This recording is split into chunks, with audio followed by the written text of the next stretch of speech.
Hello दोस्तों, शाम की 7 बजे वाली क्लास में आपका स्वागत है। आज हमारी 5वीं क्लास है। इस क्लास में हम सबसे पहले वन लाइनर क्वेश्चन देखेंगे और उसके बाद उन्हीं को हम एमसीक्यू की फॉर्म में प्रैक्टिस करेंगे। क्लास के अंत तक बने रहिए। तो चलिए क्लास को शुरू करते हैं।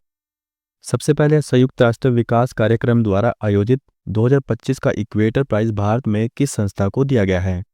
तो 2025 का इक्वेटर प्राइज ये बीबी फातिमा महिला स्वयं सहायता समूह को दिया गया है।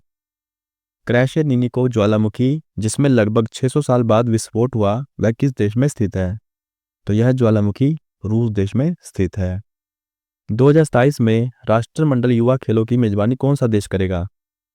तो इसकी मेजबानी माल्टा देश के द्वारा की जाएगी। आगे दोरजिलांग जल विद्युत परियोजना किन दो देशों के बीच बनाई जा रही है? तो यह परियोजना भारत और भूटान के बीच बनाई जा रही है। अंतर्राष्ट्रीय ओलंपिक समिति द्वारा किसे मानसिक स्वास्थ्य राजदूत के रूप में नियुक्त किया गया है? तो मानसिक स्वास्थ्य राजदूत के रूप में ये अभिनव बिंद्रा को नियुक्त किया गया है। 71वें राष्ट्रीय फिल्म पुरस्कारों में सर्वश्रेष्ठ अभिनेत्री का पुरस्कार किसने जीता है? तो सर्वश्रेष्ठ अभिनेत्री का पुरस्कार ये रानी मुखर्जी ने जीता है। आगे है सुर्खियों में रहा डार्डानेल्स जल डमरू मध्य किन दो जल निकायों को आपस में जोड़ता है? तो यह जल डमरू मध्य एजियन सागर और मरमारा सागर को आपस में जोड़ता है। आगे है इसरो द्वारा तसोकर घाटी में होप एनालॉग मिशन लॉन्च किया गया है। तसोकर घाटी किस राज्य या केंद्र शासित प्रदेश में स्थित है? तो तसोकर घाटी ये लद्दाख में स्थित है। आगे भारतीय पुरुष फुटबॉल टीम का नया मुख्य कोच किसे नियुक्त किया गया है? तो नया मुख्य कोच ये खालिद जमील को नियुक्त किया गया है। इंटरनेशनल बिग टेट अलायंस में कौन सा देश आधिकारिक तौर पर शामिल हुआ है? तो इसमें नेपाल देश आधिकारिक तौर पर शामिल हुआ है। अब इन्हीं को हम एमसीक्यू की फॉर्म में प्रैक्टिस करेंगे। हमारा पहला क्वेश्चन है, हाल ही में अंतर्राष्ट्रीय ओलंपिक समिति द्वारा किसे मानसिक स्वास्थ्य राजदूत के रूप में नियुक्त किया गया है? तो अंतर्राष्ट्रीय ओलंपिक समिति द्वारा मानसिक स्वास्थ्य राजदूत के रूप में ये अभिनव बिंद्रा को नियुक्त किया गया है। सी इसका सही आंसर होगा। आगे सुर्खियों में रहा डार्डानेल्स जल डमरू मध्य किन दो जल निकायों को आपस में जोड़ता है? तो यह जल डमरू मध्य एजियन सागर और मरमारा सागर को आपस में जोड़ता है।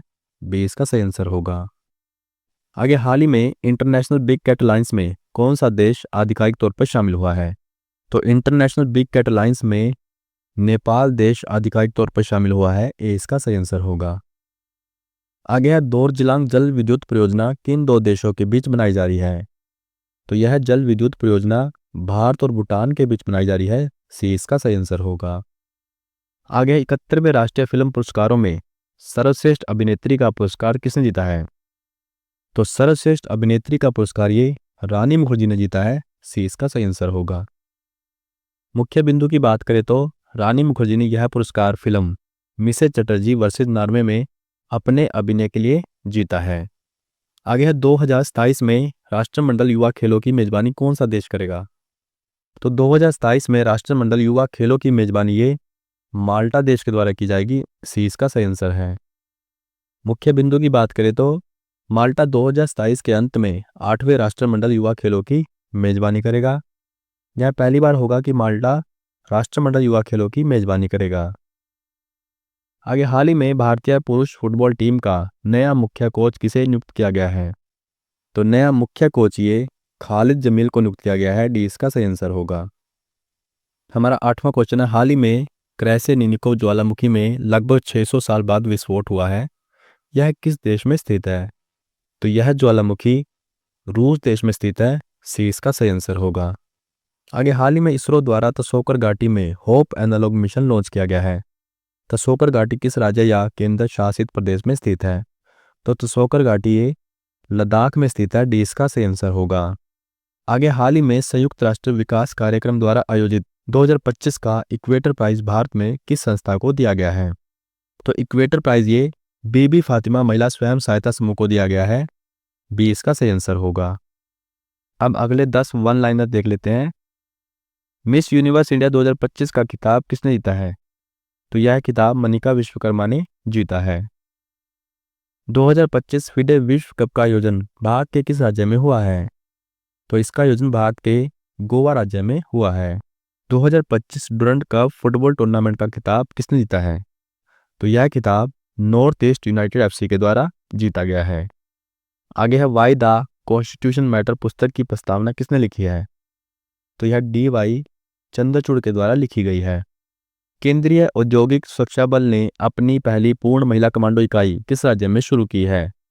तो यह मध्य प्रदेश राज्य में शुरू की गई है। 2025 सिनसिनाटी ओपन का खिताब किसने जीता है? तो पुरुषों में कार्लोस अल्कराज ने जीता है और महिला में इगा स्वियाटेक ने जीता है। आगे 130वां संविधान संशोधन विधेयक 2025 के तहत प्रधानमंत्री या मंत्री को किस स्थिति में पद छोड़ना होगा? तो उन्हें यदि किसी गंभीर अपराध के आरोप में लगातार 30 दिनों तक हिरासत में रखा जाता है तो उन्हें यह पद छोड़ना होगा। आगे केरल और तमिलनाडु द्वारा कराई गई नीलगिरी तहर जनगणना में कुल कितनी नीलगिरी तहर की संख्या दर्ज की गई है? तो नीलगिरी तहर की संख्या 2668 दर्ज की गई है। आगे अंतर्राष्ट्रीय सौर गठबंधन का 107वां सदस्य देश कौन सा बना है? तो 107वां सदस्य देश ये मोल्दोवा बना है। भारत का नया उपराष्ट्रीय सुरक्षा सलाहकार किसे नियुक्त किया गया है? ये अनीश दयाल सिंह को नियुक्त किया गया है। अब इनको हम एमसीक्यू की फॉर्म में प्रैक्टिस करेंगे। हमारा 11वां क्वेश्चन है, हाल ही में केंद्रीय औद्योगिक सुरक्षा बल ने अपनी पहली पूर्ण महिला कमांडो इकाई किस राज्य में शुरू की है? तो यह मध्य प्रदेश राज्य में शुरू की गई है। सी इसका सही आंसर होगा। आगे हाल ही में 2025 सिनसिनाटी ओपन का खिताब किसने जीता है? तो यह खिताब पुरुषों में कार्लोस अल्कराज और महिलाओं में इगा स्वियाटेक ने जीता है। बी इसका सही आंसर होगा। मुख्य बिंदु की बात करें तो पुरुष एकल में स्पेन के कार्लोस अल्कराज ने फाइनल में यानिक सिनर के बीमार होने के कारण मैच से हटने के बाद यह खिताब जीता है।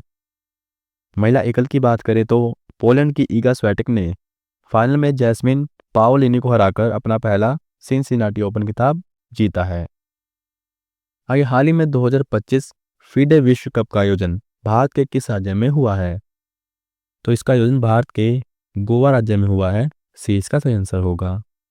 आगे 130वां संविधान संशोधन विधेयक 2025 के तहत प्रधानमंत्री या मंत्री को किस स्थिति में पद छोड़ना होगा? तो उन्हें यदि किसी गंभीर अपराध के आरोप में लगातार 30 दिनों तक हिरासत में रखा जाता है तो उन्हें यह पद छोड़ना होगा। बी इसका सही आंसर होगा। आगे हाल ही में मिस यूनिवर्स इंडिया 2025 का खिताब किसने जीता है? तो यह खिताब मनिका विश्वकर्मा के द्वारा जीता गया है। डी इसका सही आंसर होगा। हमारा 16वां क्वेश्चन है, अगस्त 2025 में भारत का नया उपराष्ट्रीय सुरक्षा सलाहकार किसे नियुक्त किया गया है? तो ये अनीश दयाल सिंह को नियुक्त किया गया है। डी इसका सही आंसर होगा। आगे हाल ही में 2025 डुरंड कप फुटबॉल टूर्नामेंट का खिताब किसने जीता है? तो यह खिताब नॉर्थ ईस्ट यूनाइटेड एफसी के द्वारा जीता गया है। सी इसका सही आंसर होगा। मुख्य बिंदु की बात करें तो यह डुरंड कप का 134वां संस्करण था। नॉर्थ ईस्ट यूनाइटेड एफसी ने फाइनल में डायमंड हार्बर एफसी को 6-1 से हराकर यह खिताब जीता है। आगे हाल ही में केरल और तमिलनाडु द्वारा पहली बार संयुक्त तौर से कराई गई नीलगिरी तहर जनगणना में कुल कितनी नीलगिरी तहर की संख्या दर्ज की गई है? तो नीलगिरी तहर की संख्या ये 2668 दर्ज की गई है। सी इसका सही आंसर होगा। मुख्य बिंदु की बात करें तो दर्ज की गई कुल 2668 नीलगिरी तहर में से 1365 केरल में और 1303 तमिलनाडु में पाए गए हैं। आगे अगस्त 2025 में अंतर्राष्ट्रीय सौर गठबंधन का 107वां सदस्य देश कौन सा बना है? तो अंतर्राष्ट्रीय सौर गठबंधन का 107वां सदस्य देश ये मोल्दोवा बना है। डी इसका सही आंसर होगा। आगे अगस्त 2025 में प्रकाशित पुस्तक वाई द कॉन्स्टिट्यूशन मैटर की प्रस्तावना किसने लिखी है? तो इसकी प्रस्तावना डी.वाई. चंद्रचूड़ के द्वारा लिखी गई है। सी इसका सही आंसर होगा। मुख्य बिंदु की बात करें तो इस पुस्तक के मुख्य लेखक सोली सोराब जी हैं, जबकि भारत के वर्तमान मुख्य न्यायाधीश न्यायमूर्ति डी.वाई. चंद्रचूड़ ने इसकी प्रस्तावना लिखी है। अगले 10 देख लेते हैं। 43वें लोकमान्य तिलक राष्ट्रीय पुरस्कार से किसे सम्मानित किया गया है? तो 43वें लोकमान्य तिलक राष्ट्रीय पुरस्कार से ये नितिन गडकरी को सम्मानित किया गया है। आगे किस देश में स्थित कलयूचे वस्काय सोप का ज्वालामुखी में विस्फोट हुआ है? तो यह ज्वालामुखी रूस देश में स्थित है। आगे है अंतर्राष्ट्रीय क्रिकेट परिषद ने जुलाई 2025 के लिए पुरुष और महिला खिलाड़ी उदीमंद के रूप में किसे चुना है? तो यह शुभमन गिल और सोफिया डंकले को चुना गया है। आगे देख लेते हैं the rise of the hitman the Rohit Sharma story नामक पुस्तक के लेखक कौन है? तो इसके लेखक आर कौशिक हैं। भारत का पहला make in India 1 megawatt hydrogen संयंत्र कहाँ प्रारंभ हुआ है? तो यह गुजरात के कांडला में प्रारंभ हुआ है। लोकसभा ने किस राज्य की विधानसभा में अनुसूचित जनजाति को आरक्षण प्रदान करने हेतु एक विधेयक पारित किया है? तो यह विधेयक गोवा राज्य में पारित किया गया है। आगे कौन सा टाइगर रिजर्व भारत का दूसरा सबसे बड़ा टाइगर रिजर्व बन गया है? तो पश्चिम बंगाल का सुंदरबन टाइगर रिजर्व भारत का दूसरा सबसे बड़ा टाइगर रिजर्व बन गया है। आगे पहले खेलो इंडिया वाटर स्पोर्ट्स फेस्टिवल 2025 में कौन सा राज्य पदक तालिका में शीर्ष स्थान पर रहा है? तो पदक तालिका में ये मध्य प्रदेश राज्य शीर्ष स्थान पर रहा है। आगे हाल ही में चर्चा में रहे SRY जीन परीक्षण का संबंध किससे है? तो SRY जीन परीक्षण का संबंध ये महिला एथलीटों के जैविक लिंक की पहचान से संबंधित है। आगे हाल ही में सऊदी अरब के रियाद में आयोजित पहले शतरंज ई स्पोर्ट्स विश्व कप 2025 का खिताब किसने जीता है? तो यह खिताब मैग्नस कार्लसन के द्वारा जीता गया है। अब इनको हम MCQ की फॉर्म में प्रैक्टिस करेंगे। हमारा 21वां क्वेश्चन है, हाल ही में अंतर्राष्ट्रीय क्रिकेट परिषद ने जुलाई 2025 के लिए पुरुष और महिला खिलाड़ी अवधि मंथ के रूप में किसे चुना है? तो यह शुभमन गिल और सोफिया डंकले को चुना गया है। सी इसका सही आंसर होगा। आगे हाल ही में कौन सा टाइगर रिजर्व भारत का दूसरा सबसे बड़ा टाइगर रिजर्व बन गया है? तो सुंदरबन टाइगर रिजर्व भारत का दूसरा सबसे बड़ा टाइगर रिजर्व बन गया है। सी इसका सही आंसर होगा। मुख्य बिंदु की बात करें तो पहला सबसे बड़ा tiger reserve Nagarjuna Sagar Srisailam tiger reserve है, जो आंध्र प्रदेश और तेलंगाना में स्थित है। आगे पहले खेलो इंडिया वाटर स्पोर्ट्स फेस्टिवल 2025 में कौन सा राज्य पदक तालिका में शीर्ष स्थान पर रहा है? तो पदक तालिका में ये मध्य प्रदेश राज्य शीर्ष स्थान पर रहा है। सी इसका सही आंसर होगा। मुख्य बिंदु देख लेते हैं। आयोजन स्थल की बात करें तो इस फेस्टिवल का आयोजन जम्मू कश्मीर के श्रीनगर में हुआ था। शुभंकर की बात करें तो इस फेस्टिवल का शुभंकर हिमालयन किंगफिशर था। आगे अगस्त 2025 में 43वें लोकमान्य तिलक राष्ट्रीय पुरस्कार से किसे सम्मानित किया गया है? तो 43वें लोकमान्य तिलक राष्ट्रीय पुरस्कार से ये नितिन गडकरी को सम्मानित किया गया है। डी इसका सही आंसर होगा। आगे है the rise of the hitman the Rohit Sharma story नामक पुस्तक के लेखक कौन है? तो इस पुस्तक के लेखक आर कौशिक हैं। डी इसका सही आंसर होगा। आगे हाल ही में भारत का पहला make in India 1 megawatt hydrogen संयंत्र कहाँ प्रारंभ हुआ है? तो 1 मेगावाट हाइड्रोजन संयंत्र ये गुजरात के कांडला में प्रारंभ हुआ है। सी इसका सही आंसर होगा। आगे हाल ही में चर्चा में रहे SRY जीन परीक्षण का संबंध किससे है? तो SRY जीन परीक्षण का संबंध ये महिला एथलीटों के जैविक लिंक की पहचान से संबंधित है। आगे हाल ही में किस देश में स्थित कल्यूचे बस्काई सोप का ज्वालामुखी में विस्फोट हुआ है? तो यह ज्वालामुखी रूस देश में स्थित है। डी इसका सही आंसर होगा। आगे हाल ही में सऊदी अरब के रियाद में आयोजित पहले शतरंज ई स्पोर्ट्स विश्व कप 2025 का खिताब किसने जीता है? तो यह खिताब मैग्नस कार्लसन ने जीता है। बी इसका सही आंसर होगा। मुख्य बिंदु की बात करें तो विश्व के number 1 grandmaster Magnus Carlsen ने फाइनल में आदिरेजा फिरोजा को हराकर यह खिताब जीता है। आगे हाल ही में लोकसभा ने किस राज्य की विधानसभा में अनुसूचित जनजाति को आरक्षण प्रदान करने हेतु एक विधेयक पारित किया है? तो यह विधेयक गोवा राज्य में पारित किया गया है। सी इसका सही आंसर होगा। अगले 10 वन लाइनर देख लेते हैं। Indian film festival of Melbourne में किसे सर्वश्रेष्ठ फिल्म का अवार्ड मिला है? तो सर्वश्रेष्ठ फिल्म का अवार्ड ये होमबाउंड को मिला है। किस अंतर्राष्ट्रीय हवाई अड्डे ने दुनिया का पहला AI संचालित इमिग्रेशन कॉरिडोर लॉन्च किया है? तो यह दुबई अंतर्राष्ट्रीय हवाई अड्डा में लॉन्च किया गया है। किस देश ने बलूच लिबरेशन आर्मी को आतंकवादी संगठन घोषित किया है? तो बलूच लिबरेशन आर्मी को आतंकवादी संगठन ये संयुक्त राज्य अमेरिका के द्वारा घोषित किया गया है। आगे प्रधानमंत्री नरेंद्र मोदी ने स्वदेशी तकनीक से प्रमुख प्रतिष्ठानों की सुरक्षा के लिए कौन से मिशन का शुभारंभ किया है? तो प्रधानमंत्री नरेंद्र मोदी ने स्वदेशी तकनीक से प्रमुख प्रतिष्ठानों की सुरक्षा के लिए मिशन सुदर्शन चक्र का शुभारंभ किया है। आगे S&P ने 18 साल बाद भारत को कौन सी रेटिंग प्रदान की है? तो S&P ने 18 साल बाद भारत को ट्रिपल बी रेटिंग प्रदान की है? किस राज्य के बर्दा क्षेत्र को शेरों का दूसरा आवास घोषित किया गया है? तो गुजरात के बर्दा क्षेत्र को शेरों का दूसरा आवास घोषित किया गया है। आगे हम मनाए गए 79वें स्वतंत्रता दिवस 2025 की आधिकारिक थीम क्या थी? तो नया भारत समृद्ध सुरक्षित और साहसी 2025 स्वतंत्रता दिवस की आधिकारिक थीम थी। आगे उर्जित पटेल को किस संस्था में कार्यकारी निदेशक के रूप में नियुक्त किया गया है? तो उर्जित पटेल को ये अंतर्राष्ट्रीय मुद्रा कोष में कार्यकारी निदेशक के रूप में नियुक्त किया गया है। आगे भारत के 89वें शतरंज ग्रैंड मास्टर कौन बने हैं? तो 89वें शतरंज ग्रैंड मास्टर ये एस रोहित कृष्णा बने हैं। इसरो ने अंतरिक्ष प्रयोगशाला पासंग वांगचू सोना का उद्घाटन कहाँ किया है? तो इसका उद्घाटन अरुणाचल प्रदेश के मेचुका में किया गया है। हमारा 31वां क्वेश्चन है, हाल ही में भारत के 89वें शतरंज ग्रैंड मास्टर कौन बने हैं? तो 89वें शतरंज ग्रैंड मास्टर ये एस रोहित कृष्णा बने हैं। सी इसका सही आंसर होगा। आगे हाल ही में S&P ने 18 साल बाद भारत को कौन सी रेटिंग प्रदान की है? तो S&P ने 18 साल बाद भारत को ट्रिपल बी रेटिंग प्रदान की है। बी इसका सही आंसर होगा। आगे हाल ही में प्रधानमंत्री नरेंद्र मोदी ने स्वदेशी तकनीक से प्रमुख प्रतिष्ठानों की सुरक्षा के लिए कौन से मिशन का शुभारंभ किया है? तो ये मिशन सुदर्शन चक्र का शुभारंभ किया गया है। सी इसका सही आंसर होगा। आगे हाल ही में इसरो ने अंतरिक्ष प्रयोगशाला पासंग वांगचू सोना का उद्घाटन कहाँ किया है? तो इस प्रयोगशाला का उद्घाटन ये अरुणाचल प्रदेश के मेचुका में किया गया है। डी इसका सही आंसर होगा। आगे हाल ही में Indian film festival of Melbourne 2025 में किसे सर्वश्रेष्ठ फिल्म का अवार्ड मिला है?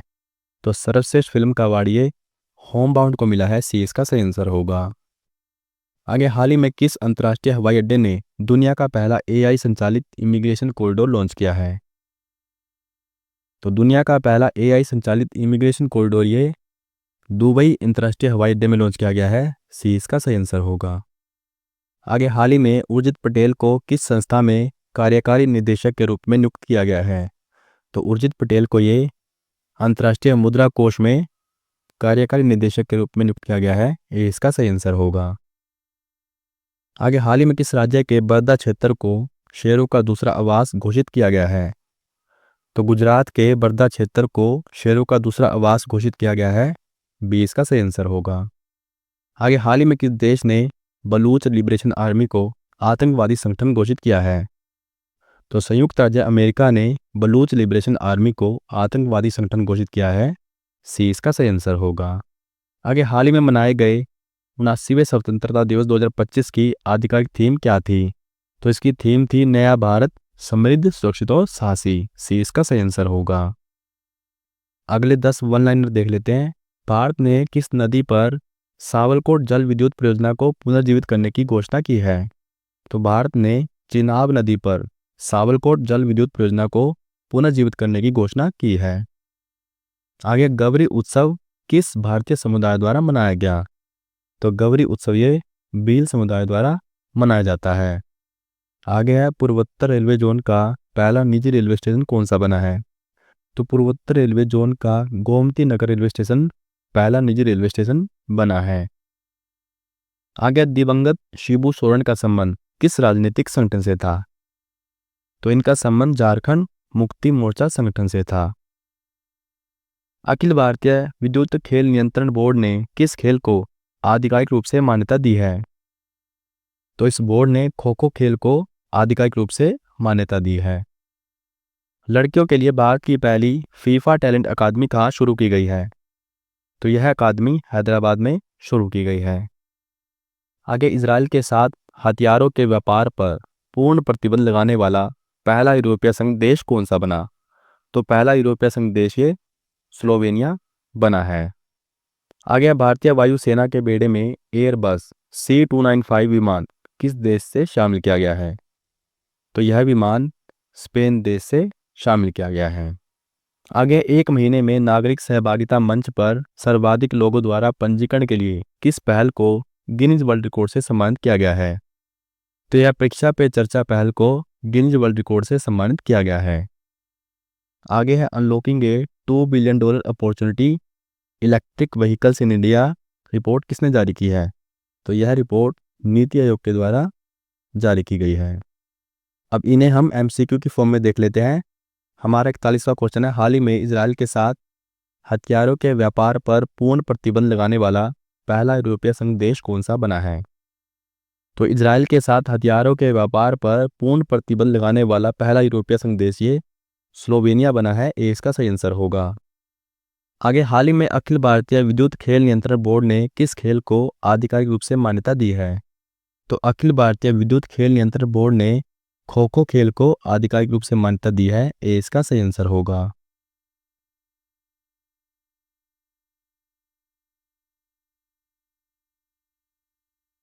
आगे, हाल ही में गवरी उत्सव किस भारतीय समुदाय द्वारा मनाया गया?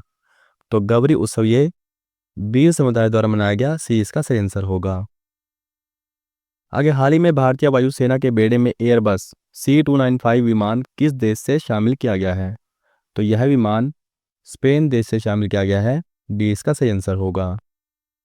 आगे, हाल ही में एक महीने में नागरिक सहभागिता मंच पर सर्वाधिक लोगों द्वारा पंजीकरण के लिए किस पहल को गिनीज वर्ल्ड रिकॉर्ड से सम्मानित किया गया है? तो ये परीक्षा पे चर्चा पहल को गिनीज वर्ल्ड रिकॉर्ड से सम्मानित किया गया है। बी इसका सही आंसर होगा। आगे, हाल ही में दिवंगत शिबू सोरेन का संबंध किस राजनीतिक संगठन से था? तो इनका संबंध झारखंड मुक्ति मोर्चा संगठन से था। सी इसका सही आंसर होगा। आगे, हाल ही में unlocking A $2 billion opportunity electric vehicles in India report किसने जारी की है? तो यह रिपोर्ट नीति आयोग के द्वारा जारी की गई है। सी इसका सही आंसर होगा। आगे, हाल ही में भारत ने किस नदी पर सावलकोट जल विद्युत परियोजना को पुनर्जीवित करने की घोषणा की है? तो भारत ने चिनाब नदी पर सावलकोट जल विद्युत परियोजना को पुनर्जीवित करने की घोषणा की है। डी इसका सही आंसर होगा। आगे, हाल ही में लड़कियों के लिए भारत की पहली फीफा टैलेंट अकादमी कहाँ शुरू की गई है? तो लड़कियों के लिए भारत की पहली फीफा टैलेंट अकादमी ये हैदराबाद में शुरू की गई है। डी इसका सही आंसर होगा। हमारा अंतिम क्वेश्चन है, हाल ही में पूर्वोत्तर रेलवे जोन का पहला निजी रेलवे स्टेशन कौन सा बना है? तो पूर्वोत्तर रेलवे जोन का पहला निजी रेलवे स्टेशन ये गोमती नगर रेलवे स्टेशन बना है। बी इसका सही आंसर होगा। मुख्य बिंदु की बात करें तो लखनऊ में स्थित गोमती नगर रेलवे स्टेशन उत्तर प्रदेश और पूरे पूर्वोत्तर रेलवे क्षेत्र का पहला निजी प्रबंधित रेलवे स्टेशन बन गया है। तो दोस्तों, ये थी हमारी आज की क्लास। आपको क्लास कैसी लगी हमें कमेंट बॉक्स पे ज़रूर बताएं। तो ठीक है, मिलते हैं अगली क्लास में। तब तक के लिए जय हिंद, जय भारत।